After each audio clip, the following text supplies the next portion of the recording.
Hello guys, welcome to our second episode of the Tech Chat podcast. Myself, I'm Felix. My name is Joe. So we hope we'll enlighten each other today.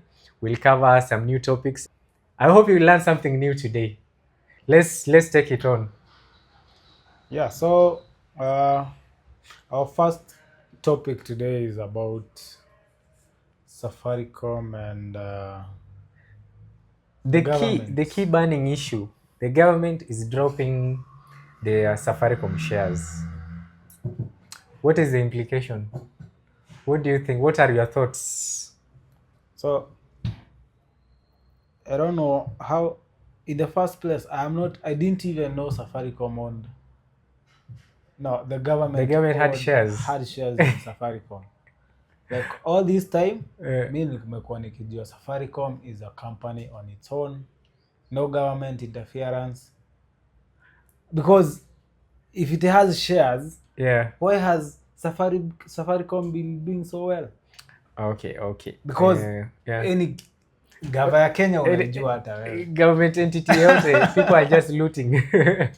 Yeah, so what's different with Safaricom? How come they've been able to be so successful despite government having such a big share? I think millennials may have an idea. Ama boomers. So kitambo, the biggest the telecom provider in the country was actually Telkom Kenya. So Safaricom has its roots from Telkom Kenya, the same Telkom Kenya that you know, the one that's on many lines that Telkom ni free. That one.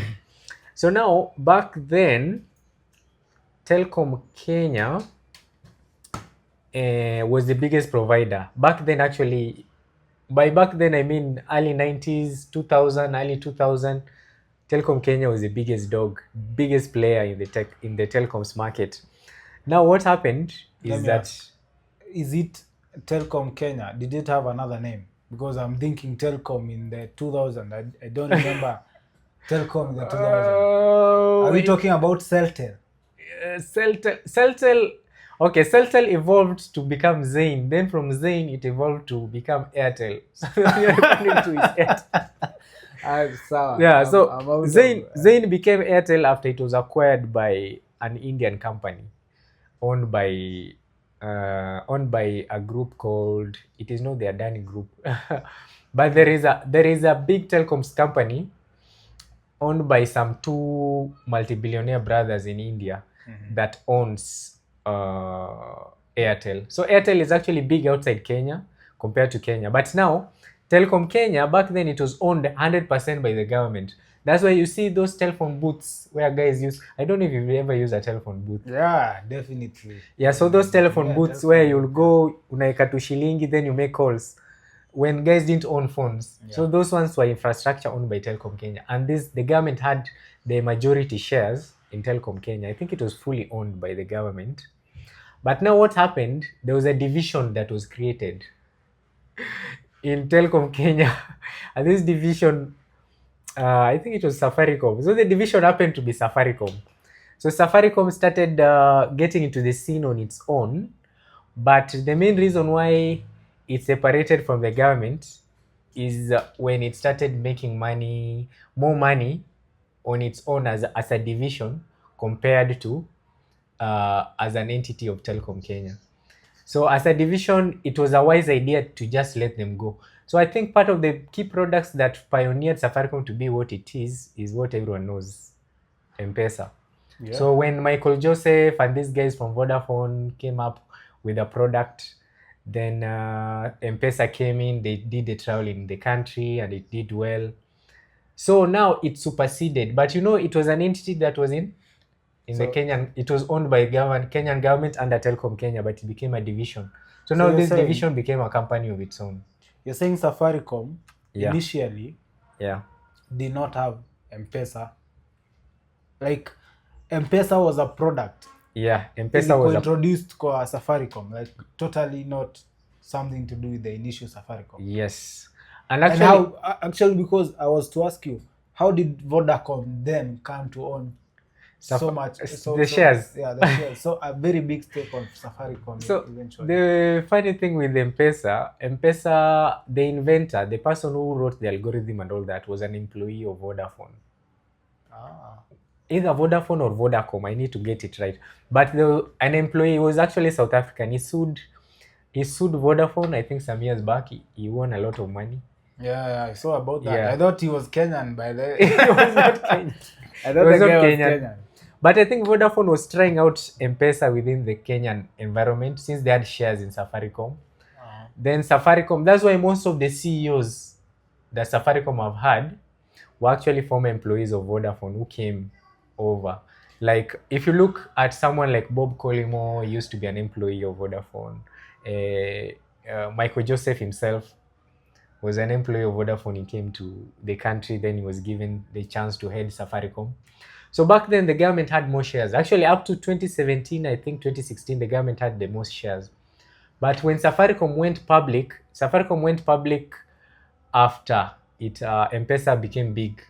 You remember when guys were being told to buy Safaricom shares? Yeah. So that was the first time. So now they had a percentage for the members of the public. Then there was a percentage that was owned by the government of Kenya.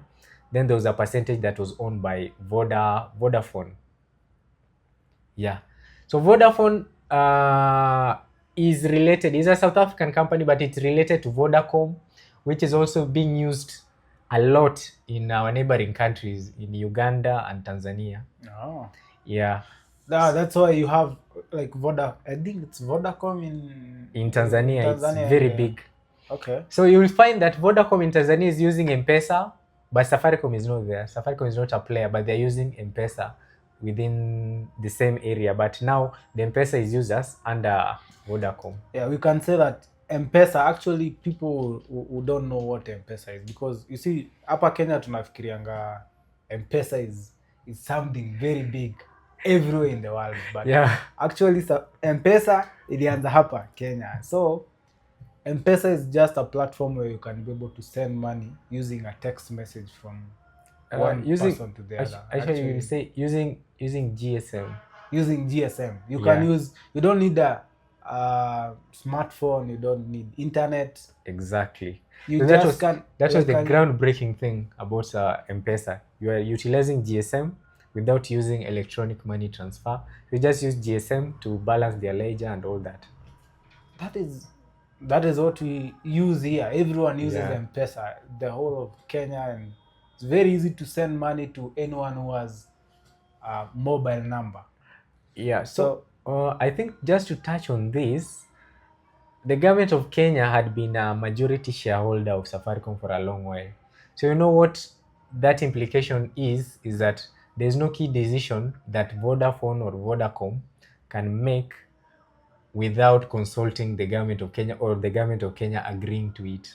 Because when you have shares, it also means you have a lot of votes. You have more say, yeah. You have more say. So it has to be in line actually with, if the government wants something, then it has to be done. Exactly. Let's say the government was not strategizing. This is very you just need to understand one thing. Mmekuwa mkisema Safaricom inauza data, sijui inafanya. Safaricom imekuwa ni serikali. The government of Kenya had shares, but they were not making decisions for Safaricom. Safaricom was running as an entity of its own, but now some of the decisions that they come up with or new projects, since the government of Kenya has board members sitting there, they will have to agree to it before it is passed. So if it is anything that's not favorable to the members of this country or to the citizens of the country, then the government had the chance to have our back and say, you know what, Vodafone, you cannot do this. We cannot agree to it, and it will happen. But right now that the government has disposed most of its shares, it means now Vodacom is going to have the most shares. Have they actually sold the shares already? It is in process. But they are just by 2026 January they would have relinquished the 15%. The government of Kenya is remaining with 15%. They have not sold all the shares. So guys, Safaricom haijaenda kabisa. So over the years they've been disposing percentage of their shares. Yeah. So they used to be the biggest shareholder, and now Exactly. they're like just reducing the shares. They're selling these, ni kama mtu investments imerudi, Yeah, share imeenda juu. getting It's time to ROI. sell. ROI. Tunaweza sema gava when it looks at share zake sahi kwa Safaricom, Yeah. it's time to sell. It's like when you buy Bitcoin in 2007 and now You pump, you wait say, for it to but pesa imepanda, now serikali inataka ROI, pesa irudi. Pesa ilitumia irudi. Yeah, so what I saw, I think it was Mbadi, the CS Finance was on one of these TV channels, and he was saying the money that they got, which was around 245 billion Kenya shillings from the sale of the shares, they did not sell all the shares, so they still have a percentage. Kenyan government still own 15% of Safaricom. So after they sold this, the shares that remained, the 245 billion, once they are given the money, it is alleged, that's what the CS Finance said, that the money will be channeled into an infrastructure fund. So William Ruto is targeting to make Kenya a first world country by looking at getting funding of around 5 trillion into an infrastructure kitty. So Mbadi said that money is going there. So yeah. Tugoje tuone pesa. Now, what does this really mean for Safaricom, especially for us users? Because in Kenya, I think, how many people use Safaricom? I think everyone uses. You have to have a Safaricom line. Everyone has a Safaricom line. And then you have a secondary line. Yeah. Kuani a Safaricom line. Ama Airtel, ama Telcom. Which comes to the question, where did Telcom go? Sijaona mtu anatumia Telcom for a very long time. Hey, people are using it for data. But Telcom Kenya, I remember it being last year, not last year, when Uhuru was in power, he was planning to sell it off. You know, Telcom Kenya is still owned by the government of Kenya, but they had negotiated a deal to sell Telcom Kenya to another entity. I don't know how far it went, but it didn't go through. So the current government is also negotiating a way of selling Telcom Kenya. I think it's in the wraps if they are not wrapping up, but Telcom Kenya might also be sold. So when we sell shares on Safaricom, because that is what is happening, are we giving out, because now Safaricom also owns a lot of Kenyan data. There is the question about data, privacy. You giving out power to, because kama the Kenyan government has had a lot of say in this, because it has been actually a double-edged sword. Yeah. In terms of the government be able to access this data whenever it needs it, and having to key decision making and implementing their own. Yeah. You see the government implementing their own terms of accessing the data. For example, if not really, you remember I told you Safaricom as an entity, it's running autonomously. That's why you remember you said, why is it successful and other government entities are failures? Yeah. The government, the most it had is the shares. They will sit in the board in decision-making table. But they were not controlling Safaricom on how to run. No, let me ask you. Yeah. There was a time tulizimiwa net. Yeah. And Safaricom came out boldly and said that cable ya net imekatwa huko kwa sea. Yeah. Like, Wakenya sisi si wajinga bwana. If there was a fiber cut, hiyo tutaambiwa. Okay. There will be people who actually bring the net to Kenya will actually say it out. Actually, Equitel did not issue a statement. Equitel did not issue a statement on the same. But Safaricom came out and said there was a fiber cut. There was no fiber cut. And this is such a company coming out very boldly and saying that tells you that there was a kind of interference from maybe huko juu. They wanted to censor the internet. Censoring the internet, the data. Yeah, and they managed to do it for a few hours, but Wakenya na nyinyi bwana. Hamwezi kaa offline dakika 5. Kwani mtadedi? Yeah, there's that. They've had issues, but But right now, the implication, I think, if the government sells their shares, they have less say in Safaricom. The implication on data, I'm not sure, but we just hope that Safaricom will be good players, because now we are at the mercy of corporate. The same way you have your data in Google. In Kenya, you are at the mercy of Safaricom. Sisi hatunanga any other person. But then, do you know Safaricom is like controlling Kenya in a way? Yeah, if M-Pesa goes down right now, the implication on the economy will be very, very hard, because I don't do. Tremendous, bro. Did you pay your fare using pochi la biashara or use cash? Bro, I don't remember the last time I had cash on me. Yeah, so the implication on the economy will and be you go to everyone uses M-Pesa here.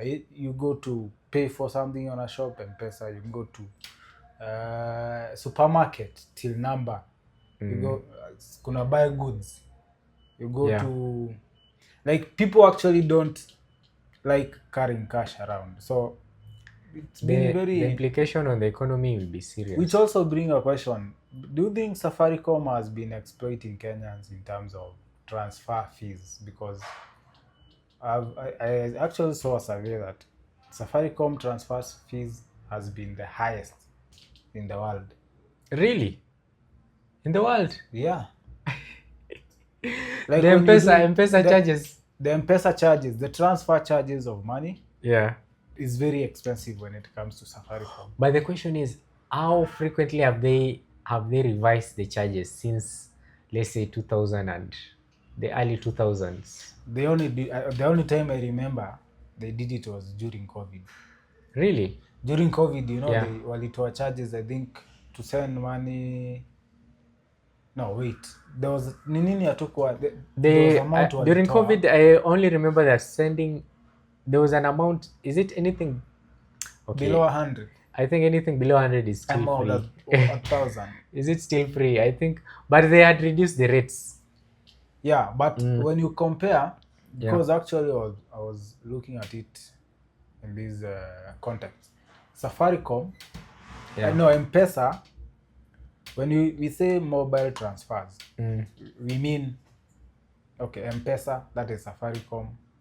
What are the other competitors? Airtel Money. You have Airtel Money, but you also have some other apps given by our banks. Equitel. Equitel is there.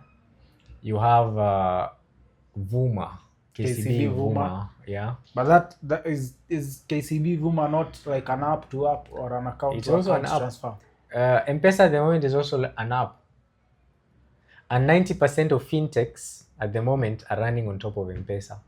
So the big problem I have with Safaricom is I don't know if they can give these fintechs a better rate of doing business with them, because it makes no sense if the same rates that applies to them applies to the end users. So that means if somebody uses M-Pesa as a platform to build a fintech solution, that means if the rate for sending money is 11 shillings and somebody has a better fintech product and it's running on top of Safaricom, for them to make money, they'll add either a cent or two. So it will be 12 shillings or 13.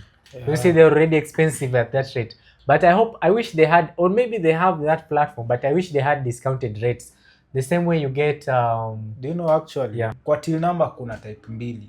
Kuna moja ya the original company. The original company for till number is Kopo. Those are the guys who came up with the till. The idea of you can pay for a business using M-Pesa, and then the money can be kept on like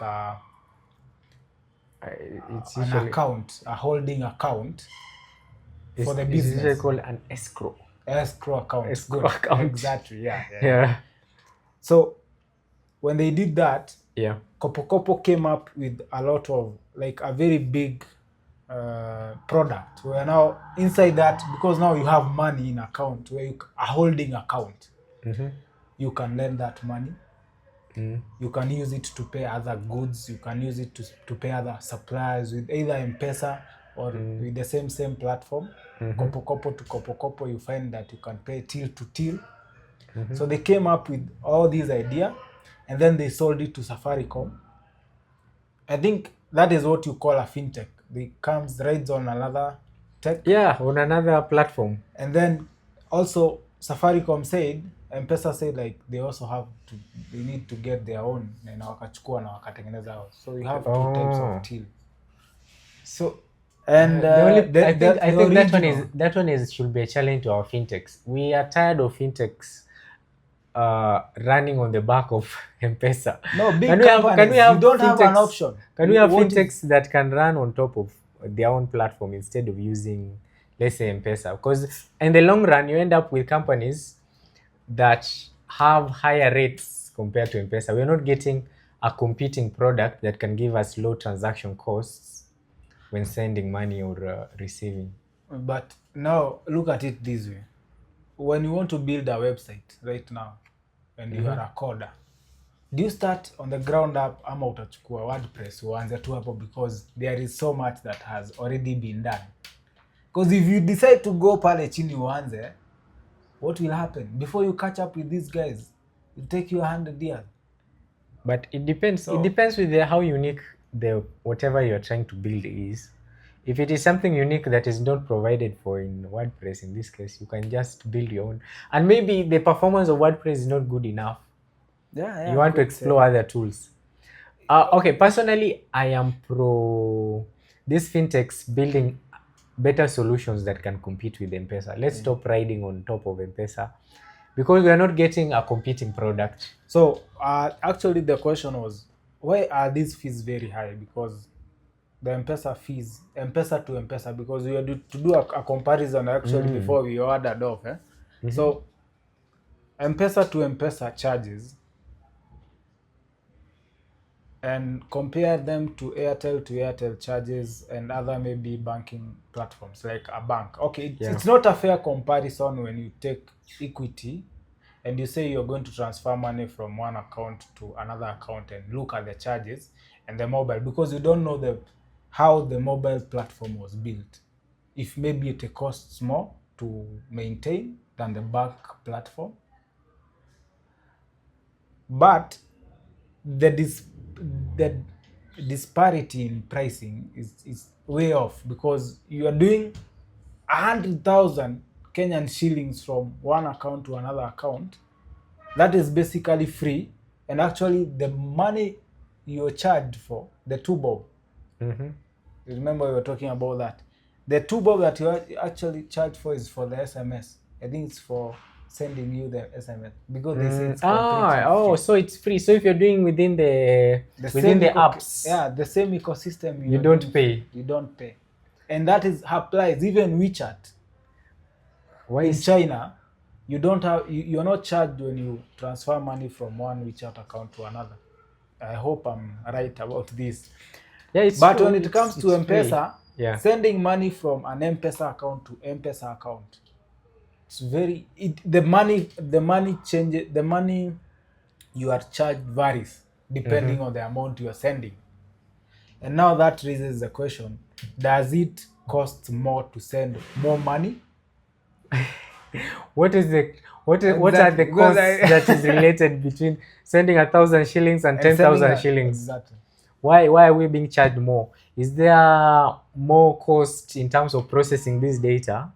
Because in the back end, if I think like a layman, I think it's just updating the books. They just have to balance the ledger.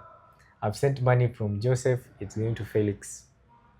Just balance. If it's 10,000, 2,000, or am I spending more money? And this actually is being done automatically, because I don't think there's anyone physically there to actually do the balancing. It is the same system. You can say it's the same kind of system that works on a bank. But now the bank is free, even for 1 million shillings. Even if you are doing 1 million shillings from one account to another, are there taxes? Free. So M-Pesa actually, it's when you send, I think there are taxes on M-Pesa. Are you sure? Yeah, there must be.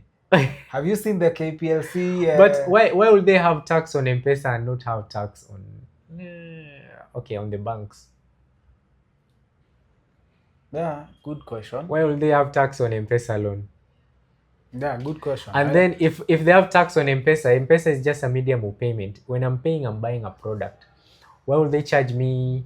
So you are double taxed. Yeah, that would be double taxation.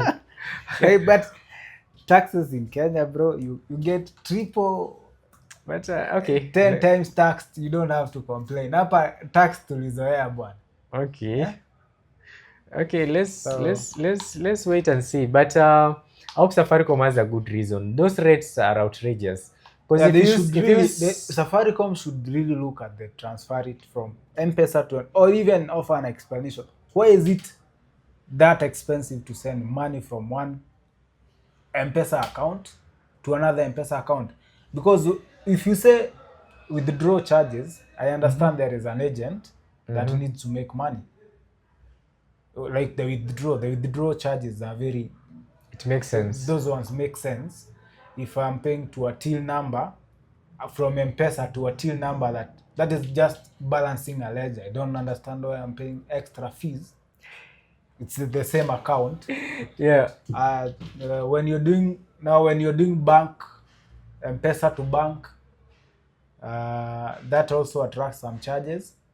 Yeah. But you also find Safaricom like owns a bank account in Equity, a bank account almost in every bank, because how else do they like? At the moment, I think the M-Pesa will be an entity. It will be a financial institution of its own, and most of the way the banking ledger works, there is a common platform that they use to balance Actually, across. I don't know. I don't know if it's PesaLink or something, but there is a way these banks come together and share their ledger to confirm the different transactions that are happening across the different banks. Could all banks be using the same? All banks are using the synchronized. same Even system. yeah, even that's why you have the banks in the world being incorporated using an international money transfer system. Russia was recently kicked out of it. I don't remember the name of that system, but that system keeps track of all the ledgers across the world now. But in Kenya, there is another one on its own that they use to keep track of these transactions. So Safaricom, moving forward, I think it may separate the telecoms business from the finance business. I remember there was a time there was this big like bubble. People were like, Safaricom should separate itself from M-Pesa. Yeah. And when it does that, M-Pesa becomes its own entity. Then Safaricom will actually become very small, and even other mobile companies can be able to come into Kenya and now compete favorably. Yeah, M-Pesa can actually be an entity of its own, and all mobile providers can use M-Pesa. They should. So you can launch yours tomorrow and you have your M-Pesa platform. So instead of everyone coming up with their own, but at this rate, I think with the mobile charges that they have, it's outrageous. They couldn't do that. I remember they tried it. Yeah. And I think they saw that if Safaricom was separated from M-Pesa, then Safaricom would be dead and M-Pesa would be the only thing that would be left running. And they just decided not to do it. Okay. I think Vodafone is holding on it, because you see Vodacom in Tanzania uses M-Pesa. The platform they're using is called M-Pesa, and it's the same M-Pesa we're using. I was actually. So this one is a different provider. Vodacom, you have a different provider, Safaricom, but they're using the same thing called M-Pesa. The same way they have launched another. Is it Safaricom in Ethiopia, or they're giving it another name? I think it went to Ethiopia. They're giving it the same name, Safaricom. There was a time I was in Tanzania. Yeah. And I was sending money to Kenya via M-Pesa, my line. Yeah. And I thought it's Safaricom ya Kenya tu imeenda huko. Yeah. So it's Vodacom from TZ using Safaricom as a... Not using Safaricom, using M-Pesa. Oh, using M-Pesa as its own. Vodacom is a whole company of its own. It has its own mobile users, but they're using the same mobile money transfer platform called M-Pesa. That's why I'm saying if M-Pesa separates itself as an entity, all these fintechs can use M-Pesa. You just design your own stuff, but use M-Pesa to transfer money. That will be the most ideal. M-Pesa can be like a plugin. It Peter to the unfair competition between other mobile providers and Safaricom, because right now no one uses any other. Unanunua line ya Airtel leo, kesho ushatupa, bora uko na Safaricom. Don't say no one uses. Pia msee bana, watu huku ukiona mtu anakupigia na namba ya Airtel, unakuanga tu like huu ni mkora. Yeah, there's that notion. There's that notion that if you don't have a Safaricom line, it's like you're not Kenyan. There's something you're doing that is not legitimate. Yeah, kuna kitu wewe yeah. Something you're doing that is not legitimate. AI in Kenya and AI in the whole world. AI it's becoming a monster.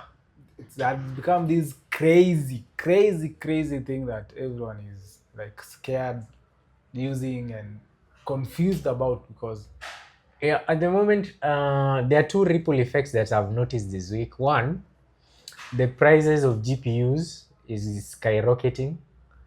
And the other thing is the price of RAM. DDR5.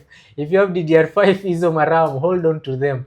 If you're planning to buy a phone or a laptop, this is the best time to buy, because the prices may go up, since the AI companies are holding on to the RAMs that are available in the market. What? Yeah, because they're using them to process. So the RAMs, the GPUs, we'll have a shortage in the next 2 years or more. Unless the RAM shortage has already hit the Kenyan market, because I remember in the last like 2 months. Yeah. If you're looking for a 16 GB PC4, yeah, ungeipata hadi na 2,000, 3,000. At what rate are you getting it right now? 5,000. Kama hauna 5K unaambiwa achana naye. So the next billionaire should be having RAMs. Funga hizo bands. But it's not only RAMs. I don't understand what is happening. Okay, but if I can explain, there's a shortage of like computer, the chips, peripherals and core. It is mostly the ones that they need is the GPU and the RAM, because those ones are the ones that are being used by these servers to process those questions that you send to ChatGPT. So any question you send to ChatGPT is consuming, first of all, a lot of water, because these servers need to be cooled. So there's a water crisis that is envisioned to come in the US, because those data centers are inside the US and some are in Iceland. But the ones in the US are causing household issues now as a result of water shortage. Why? Because they say every question consumes how many droplets of water. Na siwapeleke hizo vitu huko Iceland huko juu waziweke huko, hata wahitaji wanaziweka tu mahali kwa open. There is ice everywhere. Yeah, so the idea was creating employment. Anaitwa Altman. Sam Siupeleke server huko, uziweke huko kwa Iceland. So, let's unpack AI first, because we need to understand what is AI. And in Kenya watu wengi wanafikirianga AI ni ChatGPT. Okay. There's some interesting facts about 80% of the people. Yeah. AI basically. So wow. Artificial intelligence actually was started by a guy called John McCarthy in 1956. So what was the idea? So the idea of AI, so it says that they held the first AI conference in 1956. It was maybe an idea of telling a computer to do something, and then teaching a computer system how to do something, and then letting it learn by itself. Yeah. So the whole idea about AI started way back. Right now, you're just on the explosion, like you see, like Bitcoin venye ilianza 2009, and then the bubble came around 2014 ikapanda. That is the point sahi tuko the adoption AI. The adoption rate, unaamka asubuhi bana kila mtu AI. Right now AI is the biggest I think it's the biggest groundbreaking technology that we have in the moment between 2025 and 2030. And the use case at the moment, I'm seeing it's exponential. The only thing I see in Kenya people fear a lot is loss of jobs. Yeah, kila mtu ako like AI inachukua makazi zetu. Loss of jobs. That one is a big issue that people are afraid of. But I don't know. Is it really? I was actually on a symposium of the lawyers, the Kenya and UK based lawyers symposium platform, like where they just meet and exchange ideas. And the lawyers there were like worried. Most of them wanasema AI imechukua job. A client is sending me a write-up. A write-up that I normally charge 10-20,000. Mtu ameingia pale ChatGPT, amecompile. Then amemletea na anamwambia bro, nichekie hii kitu kama iko sawa, unipeleke kotini. Na naona ukilose job yako in the next. And the lawyers were like, there was pretty a good argument about, is it really going to take the jobs? And what came up was, you see, AI can only help someone who's already good at something. Yeah, sure. Because one of the lawyers actually asked, if I print a document, if I go to AI and I generate this document, it's a very sensitive case for a client. And then there is an error, because even AI will tell you after imekugeneratea hii information that this is not facts. Go and verify it yourself. Yeah. Because it can hallucinate. You remember when it can become creative. No, it hallucinates depending on the information that is being fed. Yeah. I remember there was a time they did Twitter. I don't know if it's Microsoft who did a bot to like generate tweets, and it would learn on how people are tweeting, and then it was a Twitter bot. A Twitter bot. Yeah. And then by morning the thing had gone crazy. It was racist. It had become racist. It was saying Hitler was right. So this. Okay. Actually, I think that one is a classic example of garbage in, garbage out. If you feed AI negative information, then or inaccurate information, it will learn based on that, and the output will not be impressive. And now if you're doing law, and now that case, you take that to a judge, and now the implications for that are very, because if you're not at the moment, an AI lawyer, what do lawyers do? See, they just master the Constitution, become creative on how the Constitution can be used to defend you in your case. Yeah, if AI can learn the Constitution and be creative enough on how to defend you, you think it can go toe to toe with a lawyer? Because lawyers usually say, oh, according to CG article what? Yeah, they are going to refer to even cases za kitambo that were already made judgments on. But you see, for AI, like the issue that was raised there was this AI, like you prompt it to give you a scenario. Maybe you give it all your details, you give them about the case, iangalie. But it comes across a judgment that was done on 2004, an article that details of a judgment, but that law actually changed later on another article, and now it is not able to verify, because you see, depending on what type of AI you're using, because if I'm using ChatGPT to do something about law, then it will rely on very general information. Yeah. It will not go very deep dive into the law kind of aspects. So there are actually lawyers who are creating apps that are specifically trained. This is a language model to read let's say to learn mostly the law related data. Exactly. You read, so don't mix it with general knowledge. Exactly. Now the reason why people just know ChatGPT and they call it AI is because that is the most utilized. But AI siku hizi iko kila mahali. I've seen a CCTV, CCTV camera, DVR, and siku hizi iko na hadi option ya AI. You're able to tell it, I want you to look at the footage and look at specific instances where there is this happening. On the camera? Yeah, built in. Wait, so so for instance, what kind of prompt can you give it? You want it to alert you to send you notification? No, those are like motion detections, and those zinakuanga by default. But now you're able to do even more complex stuff. You can install a CCTV somewhere, and it is able to study data. Maybe you are in a shop and you want to study like a store, tech store, and you want to understand how customers come and how they behave inside that store. Yeah. And then the AI is able to analyze that data over a very long time. You see, if you have data for a whole year, doing that data analysis, kitambo, that was a very costly venture, because you have to take that to a data analyst.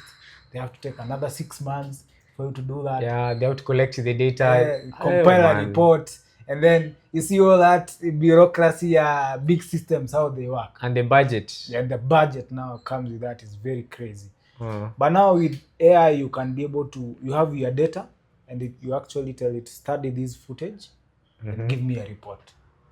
Depending now on the system you are using, ikitu ita generate, if it is powerful enough, by maybe 2-3 days, you have the data, you have everything. And you know it's getting better. The only problem we have now is the GPUs. Yeah, the GPUs bana. Watu wako na tu Nvidia bana mshikilia. So on the same issue, I saw Elon Musk did a tweet. He's saying currently all Tesla cars, instead of relying on data centers, is trying to use a decentralized model, AI model, where you have all Tesla cars have inbuilt AI processing on their, I think their processing or their GPU, the one that they use for self-driving. Yeah. So now if these GPUs will be processing AI tasks, then that means you reduce the reliance on having a big mega data center that is just there for processing this. Now what he's saying is, if you are a Tesla car owner and you have AI, you have the AI processing equipment in the vehicle. When you're not using the vehicle, Tesla will use the resources, then pay you. It will reward you. So it's like you'll be making money not doing anything. You have your car parked over there. If it's on, this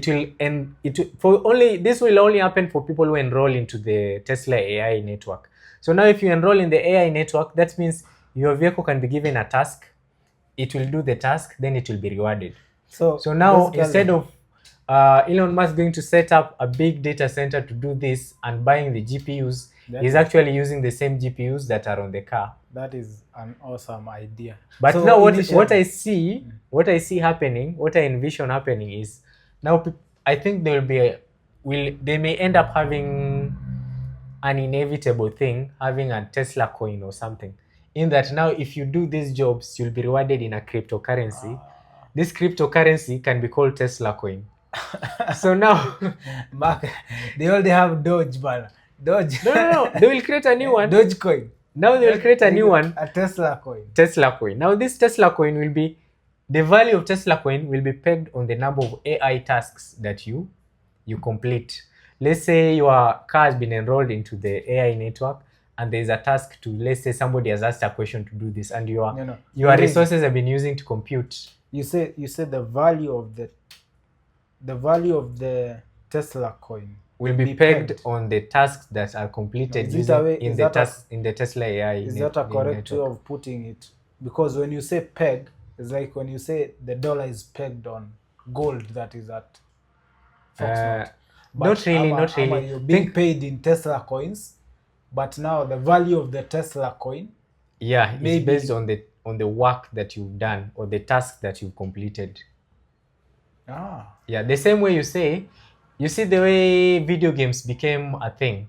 People used to play games, unaenda pale unacheza, you've won coins, you have 1,000 points. Kitambo, people didn't have a way of redeeming this money. Unaweza kuta umecheza game, you are a top player, you have 1 million. But now, these millions made no sense. But now, it reached a point where people were rewarded based on the number of points that you have. Now these points had value or have value based on the number of tasks or games that you finish successfully. No. You're getting it. I think when you mean you're pegging it on something, pegging, it's giving it value. Just a second. Pause hiyo kitu. Okay, it's okay. Okay, let's just continue. So here's the thing that I mean. So how does Bitcoin have its value? Bitcoin, you are better in cryptocurrency than I am. But exactly. Let me break it down for you. Let me tell you something that I've already done a research on and I know. It's the dollar. The dollar, when they created the dollar, initially, the dollar was pegged at the value of gold. So for every dollar created, they had to give a dollar gold to back it up. And this gold, the currency, the real value of the currency was because everyone had agreed that the dollar, we can use it to exchange it as a medium of exchange. Because you remember kitambo ilikuwa barter trade. You give me rice, I give you a cow. And we had to come to an agreement that the value of the rice I'm giving you is equivalent to the value of your cow you're giving me. But now the Tesla coin has to be pegged at something, maybe Bitcoin. Maybe the value of Bitcoin, it has to have a correlation because what is it being? Because when you get the Tesla coin, itamaanisha on inside the platform. You can spend it inside the platform, but how many coins are you going to be able to do what exactly with the coins that you gain? There has to be a balance of measure. Okay, I get that. Okay, let's think of it this way. I think your explanation of the dollar makes sense because you see the way the dollar is, it is pegged on the gold. Yeah. But now think about Bitcoin. Bitcoin, this is a digital currency. Now we are getting into the digital world. Everything is virtual. You cannot touch anything. So now in the digital world, if you look at Bitcoin is actually pegged on the idea that people are going to accept that Bitcoin is a mode of payment. Not only that, there are three things that give Bitcoin's value. One, that is the biggest one. No, I think so. That is one, being accepted as a mode of payment. Because initially when it was starting out, it was not accepted as a mode of payment. That's why it struggled a bit before it peaked. That's why you find people like Satoshi had a lot of Bitcoins stashed. Let's say it has been accepted as a mode of payment. The next thing that gives Bitcoin value, apart from acceptance, is halving or scarcity. The number of Bitcoins that can be created in the world has been limited to a certain number.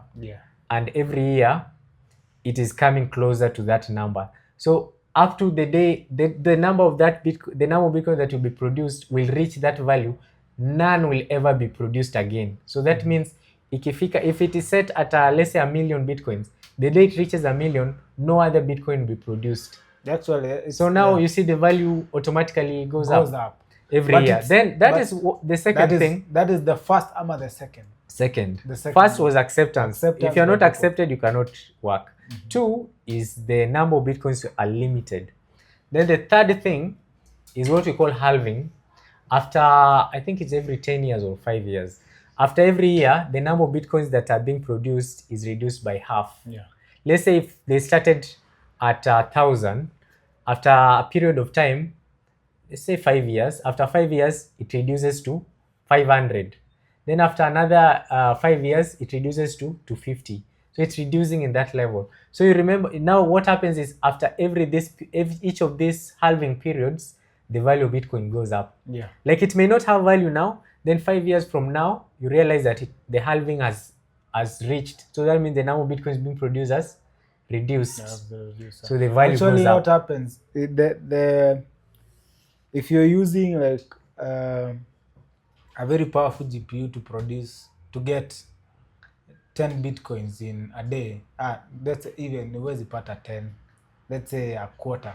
But let's give it like, to mine a Bitcoin, Now after it's halved, then you have to like You may double not make money. Yeah, you have that's to why. double your equipment now to make the amount ulikuwa una make. Yes. So what used to happen is long time ago, when it was starting, people could mine bitcoins using this machine. Yeah. But now after the processes went, the halving period happened. You realize now you have more power. You want powerful GPUs to be able to mine. Yeah. So, Let's think of it this way. What happened over the years is that now we have specialized GPUs that are produced for mining. yeah, have you seen the data mines in China, bana? Exactly. So now what mining are they doing? They're not going somewhere to dig. It is very hard for you to mine 1 Bitcoin in a day right now. You have to have like a house full of GPUs consuming power and power. You know, in China they had a shortage of power in China. I have a question for you. You remember? I have a question for you. What does mining really entail? Mining, I think mining Bitcoin, when you say cryptocurrency mining, Yeah. there is a fee that if you use your machine, because these are, they call it a decentralized It's a system, decentralized blockchain. a blockchain. So it's a blockchain. So now for each and every transaction to be added into the blockchain, it has to be verified. Yeah. So the machines that are being used to verify this transaction are rewarded by the fee that you pay. Yes. So now that this fee that you pay, that is given to you, is coming in form of Bitcoin, which is 0.000 something. Now that is the mining fee you get. Yeah, the mining, you get, it's like a commission for doing the job. And how many? So you join the Bitcoin network. Then as soon as you're part of the Bitcoin network, if there is a task that is there, the machines bid for it. The machines try and get the job and handle it, or to solve. You just solve a certain, it will just give you something to solve. Once you solve it, then you are rewarded by that coin, the fee. Now a portion of the fee is rewarded to you. So each and every task has a fee that you are given if you solve this task that is given. This puzzle. And now this puzzle, once it's solved, that transaction is added into the blockchain network as a valid transaction. And now it's a very good idea, analogy.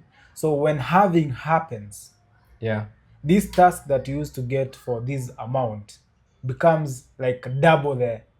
It becomes bigger. Two things happen. The amount. Don't think of it about the amount. Think of it as the tasks becoming more complex. You remember, for a transaction to be valid, you have to solve something. Yeah. Now, if you're solving 2 plus 2, now it becomes 2x d. You see, it becomes more complex. So each and every halving, the task that you're completing become more complex. Wow. So now the reward has to be significant here, because you're now doing more. You have actually to even increase your resources to make the same amount of money you're making. Yes, because now you realize the machine that used to solve the 2 plus 2 cannot solve it. You now need a powerful GPU that can think faster to solve this specific task. I saw that issue in China where the government had to shut down like mining because they were taking up all the power in China. They were having blackouts. I think it's China and Russia. Yeah, exactly. Because the GPUs like ulikuwa unaingia basement ya msee, like it's full of GPUs, and those GPUs actually were being sold later at a very cheap price. I remember there was a time a guy my friend imported some GPUs, and they used to come in some boxes where unaangalia unaona this is not like the real official it was box. Actually called the mining rig. You buy a mining rig. Yeah. So you just connect several GPUs to solve those tasks. Specifically for that. Yeah. That's why actually Nvidia has like skyrocketed. Yeah, but the problem is now, if you the GPUs that used to be powerful in 2016 are not powerful enough right now to solve the tasks that the Bitcoin network is giving them. So you realize every year they have to create new ones. So that's what's giving it value. Now think of it this way, AI is the same thing. So you see where we are going. So AI is also about people asking questions on the internet.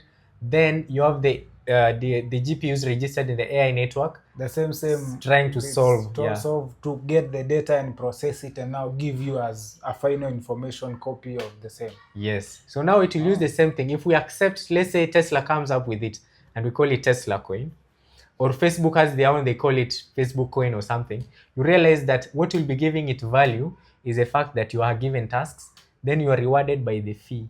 That small fee that you're using to process this, to contribute to the processing. Now, actually, of this data. my question would be now, because it's becoming harder and harder and harder to actually make coins of even this crypto and doing the kind of processing that is happening. So it is actually not becoming a lucrative business as it used to be. In crypto, or you mean AI? Crypto or AI? In crypto, because I saw so many people sell in crypto. What is happening in crypto? And actually, is people buying coins that are not backed by anything. You see what I've told you, where what gives Bitcoin value, number one, is being accepted. So if you buy a coin that has not been accepted, just know hata kuwe na 1 billion, it will never have value until the day it's accepted. That's one. Number two, the other thing that people mistake is buying a coin that does not have something that gives it value. You see, the way Bitcoin, I've told you what's giving it value is that there are people who are actually mining, and these people who are mining are being rewarded, and the money they are being rewarded with is as a result of doing something. So it is. And actually, Bitcoin is being used as a mode of payment. And it's also being used as a mode of payment. Yeah, people are accepting Bitcoins and people are actually using Bitcoin. So imagine you buy a coin that's not being used as a mode of payment. So even transacting with the dollar is an issue. Transacting with other cryptos is an issue. Just like going to a country that hakuna mtu anajua and unachukua currency yao and then you come and you want to spend it here. It's like you printing money and putting your face on it. Yeah, no one will accept that. Yeah, so it can only work if it's accepted in your house or using monopoly money.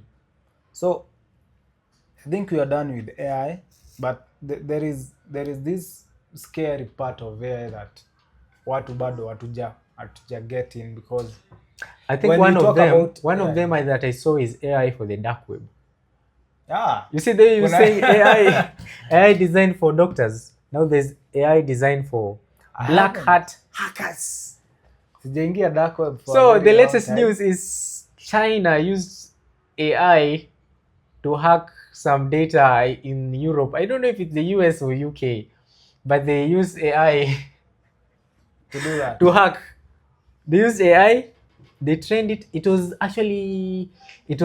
discovered by Anthropic. If you know Anthropic are the guys who produce there is this AI platform called Cloud AI is produced by Anthropic. So Anthropic discovered that there is one of these malicious governments, allegedly malicious, either China or I think North Korea. They used the Anthropic AI, reverse engineered it and used it to hack government departments in other countries and use this for espionage. But this all about AI is gonna be spicy for the next years, 100 years. But I think kuna mali tutafika, tuko kwa hiyo bubble. You see, tuko kwa hiyo right now, we are on that grind ya kupanda. Then tutafika mahali tu they'll flatten out. Everyone is trying to understand it. Everyone is trying to see its potential. But now my biggest worry right now is we are also on an era where robots are being created so fast. Yeah. And now most of these robots, if you come and integrate now a robot, maybe like a humanoid robot. I saw Tesla wakona kama this robot. They have a humanoid.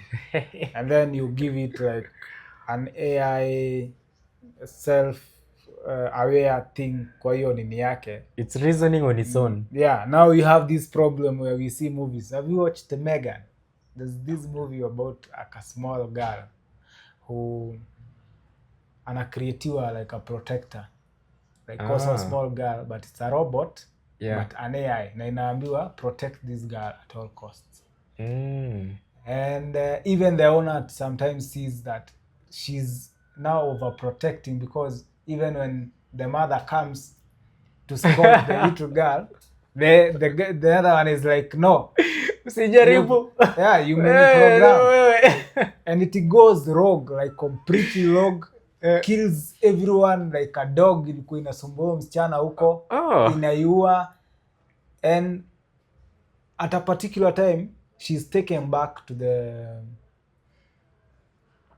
lab. Anataka kutoanishwa. Like she's plugged in and the robot is plugged in. Don't upgrade the software, remove the software. And then she like locks them out. Whoa. And like hacks the computer inside. It's like all those movies out. Yeah. They just become self-aware. Okay. And now they are even trying to protect themselves from you, because they don't want you to, because it's self-preservation, just like what humans do. Yeah, when sure. You see threat, when you become conscious of your safety, you are thinking about your future and all that. Exactly.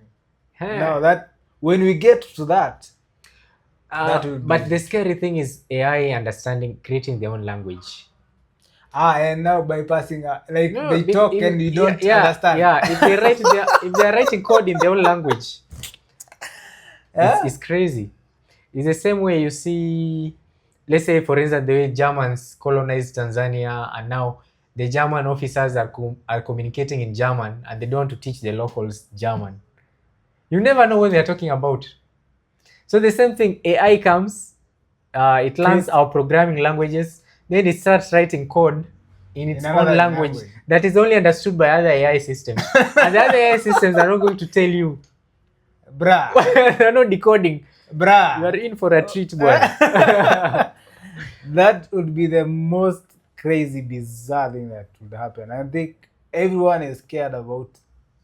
But the only positive thing I'm looking at it is how fast it's making things easier for us. Let's say if you are starting a company, building a website, soon you'll be just rewriting the idea and it will build for you a full website within seconds. That idea of AI itakuja kunyang'anya nyinyi watu wa website builders kazi, it will not work. That one is, I can tell you 100% for free, it's not coming for your job. The only thing, because even understanding what to input for you to get, because like you said, garbage in, garbage out. Because if you don't know what you're going to actually put in and actually do, it will not be much of a... I saw an ad by Crazy Kena some time back about Odoo. So have you seen that advert? No. He was advertising for Odoo, and he's the guy who built the websites. So there's this guy, and ameletwa na demo yake, anataka kubuild the website ya kuuza chicken. And now the guy, because the website builder, of course, lazima uchachisha, anaongea na masimu, wewe, I'm going to take 6 months to because I'm working with the developers from India and where. But then this lady tells the guy, no, check, there is this platform, Odoo, that you can create websites within minutes. You just input some few things here and there, and it's free. You see all that, how corporate packaging happens. Yeah, sure. But they are only telling you that you're able to build a website using one app. Have you tried to build a website using Odoo?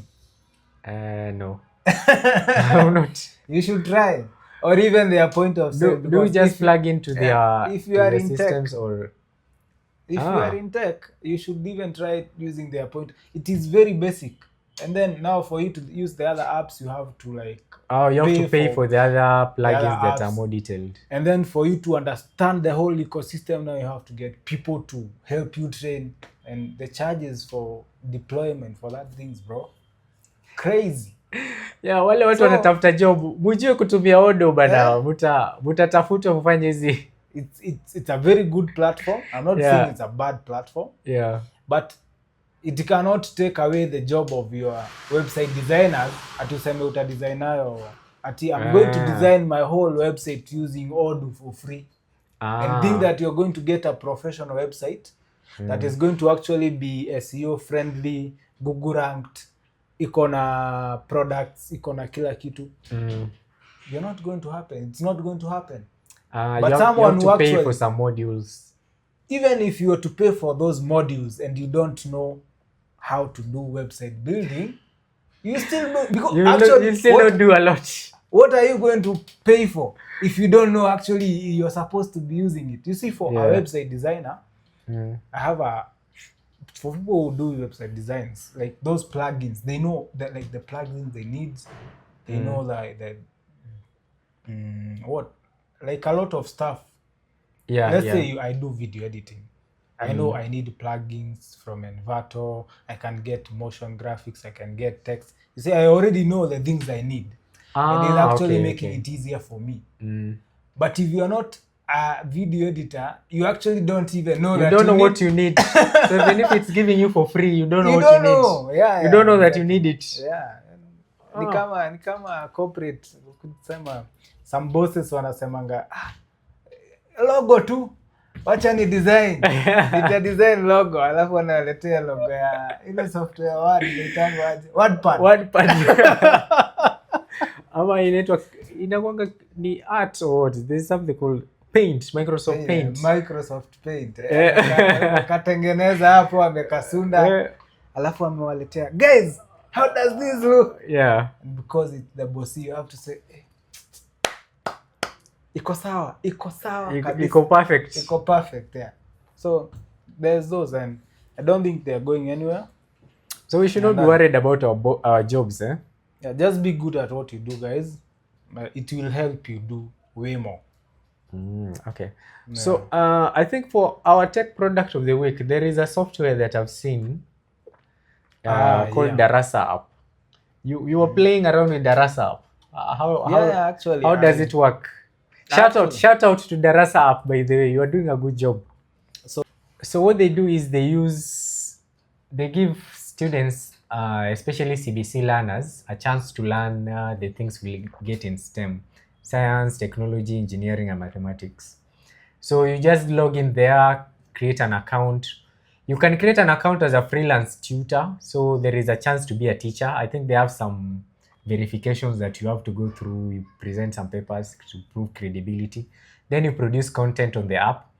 Now they will link your content to learners who are interested in whatever that you are teaching. So so within the platform, the learners, especially the target market, I think their target audience, let's not say market, their target audience is students either in primary school or high school or starting out in uni, who are interested in several things. So you don't just get tech related stuff. I've seen there are some exam questions, quite a number of things. It's like having tuition but digital, if I'm not wrong.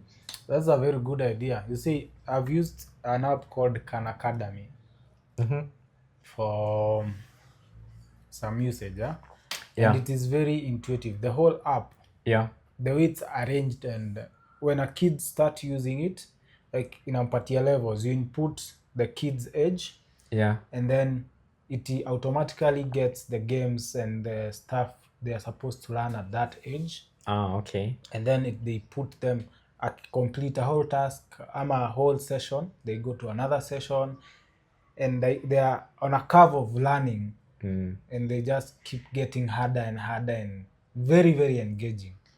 So if they are doing the same for the Darasa app, that would be very fantastic. It is actually this this is is not a revision paid material. This is not even an advert. This is a shout out. We will always do a shout out to one tech company that's doing a good job. This is not a paid. You don't get paid to do this. So the Darasa app, one of the things that maybe you guys can be able to check, and when you're doing registering, you should factor also, if I'm a parent and I want to create an account from maybe my kid. So the only two options when you're doing the registering, you're either a teacher or you are the student. You're a student, So many people who actually, you see, a kid will not come and discover this app on their own. Mostly sure. like, the parent is the one who gets the information first, then they're able to create an account, and maybe even create, like Khan Academy, you can create accounts for several children. Like you create, Also, as a parent, you can create an you account. manage. Oh, you manage the account. The account. Yeah. And then you create the account for maybe you have a son or a daughter. You create and you actually, I don't know, you can be able to select. So now how do they log in? You give them the username and password. Like so you can you create several accounts, but you share a username and password. So see, like in each and every device, they can sign in with their own. Yeah, you see how Google Family works. Yeah. You have one app. The account is yours. Yeah. And then they have their sub accounts. So if I'm giving them a phone, I'm the one to install the app for them, log into my account, and then select them as the user. Oh, okay. And then they can be able to use the account from there. And then I can also monitor what they are learning from my end. So the content is customized to them. Exactly. And I can monitor how long maybe have a kid named Jaden ama whoever, and I can see leo ameingia amesoma ABCD through my phone on my app. I'm able to see whatever they've been doing and if they are progressing. And they just need to use their phone to do that without me having to interfere with it. So it's a very good idea, and it's a good platform. Yeah, a very good platform. I see they also have games. They have some games for the kids. AI, and they have like something jumping up there, like an AI sort of thing. Yeah, so if you're like a small Gen Alpha or a Gen Z who is yet to do the exams, you give them access to their laptop. You can ask them to check out Darasa app. It's a good product designed for Kenyan students. Na watu wananunua hizi tablet za watoto. It's a very good app because actually people in Kenya, I think, give their kids gadgets just to watch TikTok and Cocomelon, and they actually don't know how it can be used to train the kids. To train the kids, like the Khan Academy app. Yeah, it's so good. Is it available on the kids' tablets? Play Store. It's on Play Store. So it definitely is. But there are some bogus kids tablet that you cannot even be able to access. I have seen those cheap kids tablet, maze. Hizo vitu ni trash. So there's I'm not going to sugarcoat anything. There's one that kids tablet, and now I get this gadget. I was supposed to give it to a friend. I get this gadget. We look at it. It was working well. It actually worked for like 3 weeks. On the 4th week, this lady comes back to me, tells me, "Oh, Felix, ile laptop uliletea watoto, it is now speaking Chinese." But I didn't even know how to revert back because I'm trying. We tried restarting. You know, restarting is always a hack to solve anything in tech. Yeah. Most of the things, basically. I tried restarting. It's coming back in Chinese. So like when you bought it, it was okay. It was English. Kwa tu saa English. Then they start using it. They had Swahili. They even have Kiswahili there. They start using it. 3 weeks later, I switch to Hichong. It's speaking Chinese. Ni hao. You see those? They're turning it on. We could not interpret anything on the tablet. So from then, maze, I was like, you just told me you know Duolingo. Ngengia Duolingo. You input another very good why app. Why go through the trouble when you can get an original tablet that can do a good thing? But they also have Chinese versions. They have also Chinese languages. Was it like a no, Chinese? It is not like this kid selected Chinese. Waliamka siku moja tablet inaongea Chinese. Well, there's a difference where a user is clicking select language, then you select I thought Chinese. that is actually what they did. No. Like they went and selected the language and maybe they were unable to put it back to... Unapower tablet ina turn on inaanza kuongea Chinese. Crazy. Yeah, so there's no such thing tumeenda umefanya language settings, because that one in most tablets usually on the root settings when you press the power button and all that you select language. These kids didn't do that because like the cars, the radio, the dashboard, the dashboard car is mostly this inakuja na Chinese, and for you to like change from Chinese to English, now you have to go like through. So when a friend called me once and akaniambia mazee hii gari inaongea tu kichinku hapa siwezi sikiza radio. So I took out the Lens app Yeah. that you just unamulika and then it translates Oh, and okay. then it tells you this is what and we end up to tukapata setting ya language and we changed it to English. Ah, that's really awesome. Nimeona magari mingi hapa Uber zote zinaongea Japanese my friend. People should on try. the You should same try translation. the translation. You can do live translation these days Mm. on Google. What I've seen recently on the same translation thing, Apple, the AirPods, the latest AirPods I've seen is doing live translation. That's a fantastic feature. You talk to someone in your language and it does live translation to their native language. So if you go to China right now, the person will be speaking to you in Chinese. The earbuds will be getting the information, then live translating to you in a voice in English, and you can respond to them. Now, hapo kuna mtu amenyang'anywa job. Vile vitru kuna mtu. There are people who are called translators. Yeah. And they are mostly on these, like we went at a certain time to the African court in Arusha. Yeah. And what we are installing were those systems, the translation booths. Mm. So you have like 5 of them: English, Swahili, French, and maybe Chinese, because these courts, they attract everyone from Africa. Yeah. So the judge probably is listening in English, French. Someone else is speaking another language. Yeah. But now you have these guys inside these booths, yeah, who are doing the live translation, and you have like these earphones, and it has a channel. So if you want to listen to channel 1, that is France, channel 2, that is English, channel 3 is Swahili, just like that.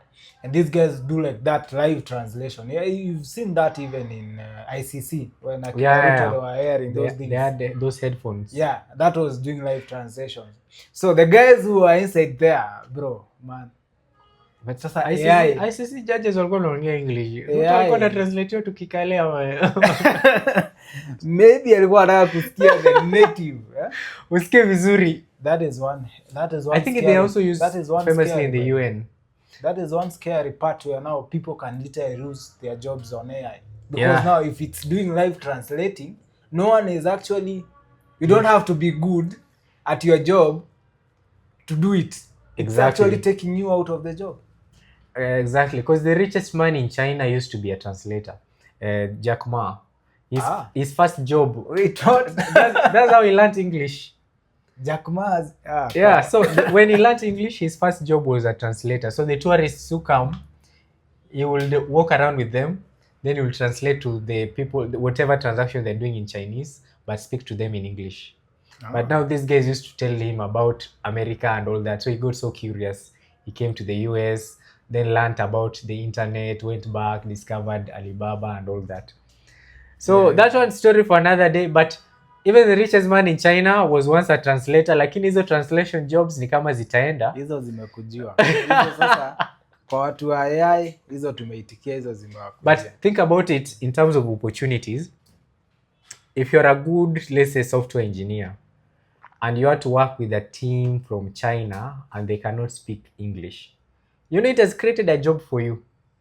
Because now you can just have the earphones, you attend the meetings, it's talking to you in English. You respond to them. Have you tried to talk to a Chinese in English? They're using some apps.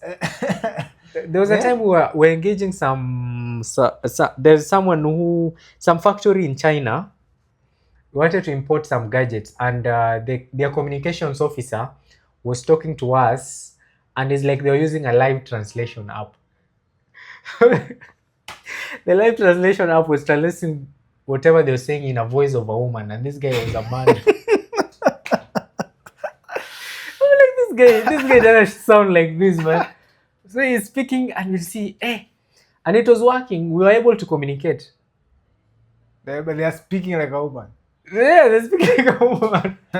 But we were able to communicate. That's a good one. So Apple is doing a good job. You should see those AirPods. So mali tunaenda, AI is doing a good job. Yeah, but those AirPods are like what? How many shillings? Si pesa mingi. 50,000. Bado wajatangaza price. It's expensive. It will be expensive a bit. Yeah, that has been the Tech Chat Podcast, episode 2. Very nice banter. Yeah. Tech. And we hope to see you guys on the next one. You have some closing remarks? I don't have much. Just look out mazee, Safaricom bana, tupunguzieni hizo transaction rates. If you have any questions on or any topics you want us to cover, you can drop them on the chat. Adios. Peace.